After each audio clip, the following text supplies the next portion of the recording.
ახალი ბრუნდება პირდაპირ ეთერში სახელმწიფო სპეციალური კავშირებისა და ინფორმაციის სააგენტო შინაგან საქმეთა სამინისტრო ვეღარ გააკონტროლებს პრეზიდენტმა შინაგან საქმეთა სამინისტროს დებულების დამტკიცების შესახებ ბრძანებულებაში ცვლილება შეიტანა და სამინისტროს მმართველობას დაქვემდებარებული სახელმწიფო სპეციალური კავშირებისა და ინფორმაციის სააგენტო ამ უწყების მართვის სფეროდან გაიყვანა.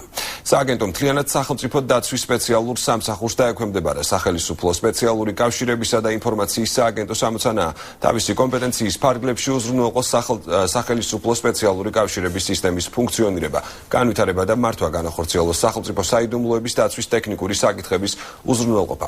სახელმწიფო დაცვის სპეციალურ სამსახურს, რომელიც პრეზიდენტს ექვემდებარება, მიხეილ სააკაშვილმა კიდევ ერთი სახელმწიფო ორგანოს კონტროლი გადააბარა. პრეზიდენტის გადაწყვეტილებით სახელმწიფო უზრუნველყოფის სააგენტოზე სახელმწიფო კონტროლი, რომელიც აქამდე ეკონომიკის სამინისტროს კომპეტენციის სფეროს განეკუთვნებოდა, სახელმწიფო დაცვის სპეციალურ სამსახურს დაეკისრა.